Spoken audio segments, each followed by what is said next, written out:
सूरज ढलने लगा था और पूरा जंगल हल्की सुनहरी रोशनी में नहा रहा था। हिरन, बंदर, पक्षी सभी अपने अपने बसेरों की ओर लौट रहे थे।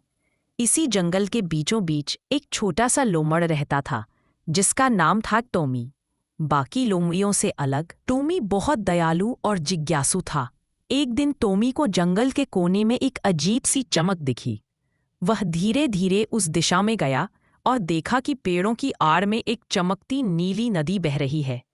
यह नदी सामान्य नदी की तरह नहीं थी, उसका पानी रोशनी की तरह चमक रहा था। टॉमी ने पहले कभी ऐसी नदी नहीं देखी थी। अचानक नदी के किनारे एक बूढ़ा कछुआ दिखाई दिया। उसकी आंखों में गजब की शांति थी। कछुए ने कहा, टॉमी, यह कोई साधारण नदी नहीं है, यह जादुई नदी है। इसका पानी केवल नेक दिल वाले जीव ही देख सकते हैं। टॉमी चौंक गया। तो क्या मैं नेक हूं? कछुआ मुस्कुराया। हाँ बेटा, तुम्हारा दिल साफ है, पर इस नदी पर खतरा आने वाला है। टॉमी घबरा गया।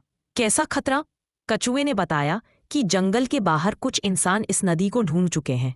वे इसका पानी ले जाकर बेचना चाहते हैं। अगर वे इस नदी का रास्ता पकड़ लें, कछुआ बोला, तो इसका जादू खत्म हो जाएगा और पूरा जंगल सूख सकता है। टॉमी ने तुरंत कहा, मैं इस नदी को बचाऊंगा। अगले दिन टॉमी ने जंगल के सभी जानवरों को बुलाया। हाथी, हिरन, बंदर, भालू, तोता और यहाँ तक कि छोटे छोटे गिलहरी भी। उसने सबको जादुई नदी की बात बताई।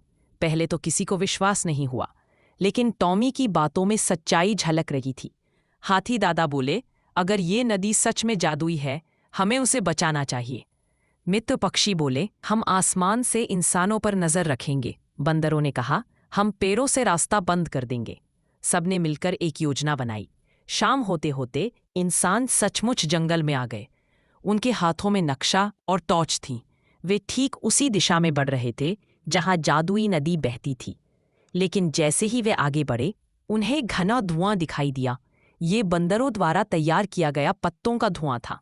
इंसान आगे बढ़े ही थे कि रास्ते में बड़े बड़े पेड़ गिराकर हाथियों ने रास्ता रोक दिया। इंसान इधर उधर भटके, पर हर जगह उन्हें पेड़ों, बेलों और झाड़ियों की दीवार मिलती गई। वे नदी तक पहुंच ही नहीं पाए। मारी, वे पीछे मुड़ रहे हैं। और सचमुच इंसानों ने हार मानकर वापसी का रास्ता पकड़ लिया। जंगल में खुशी की लहर दौड़ गई। जादुई नदी सुरक्षित थी। कछुआ टॉमी के पास आया और बोला, तुम्हारी हिम्मत और एकता की वजह से यह नदी बच गई। आज के बाद यह नदी जंगल के हर जीव को खुशहाली देगी। टॉमी के चेहरे पर चमक आ गई। वह समझ चुका था कि अकेला जीव नहीं, बल्कि मिलजुल कर ही बड़े काम किए जा सकते हैं।